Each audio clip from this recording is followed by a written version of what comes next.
দাবি জানাতে চাই আরজিকরের ন্যায় বিচার যাতে দ্রুত হয়।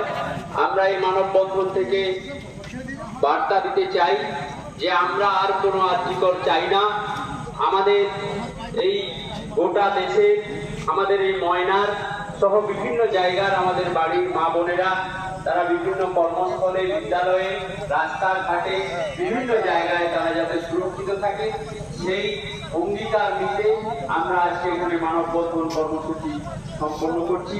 জুনিয়র ডাক্তারদের আহ্বানে আজকে যে বিচার পেতে আলোর পথে যে কর্মসূচি নেওয়া হয়েছে, তারা যে আহ্বান জানিয়েছেন, আমরা বিগত দিনে ময়নাতে মোমবাতি মিছিল, মৌন মিছিল, প্রতিবাদ মিছিল, চিৎকার মিছিল আমরা করেছি বিভিন্ন ভাবে বিভিন্ন জায়গায়। ফলে আজকে আমরা এই ময়নার বাইপাসে, ময়নার মুখ এখানে মানববন্ধন কর্মসূচি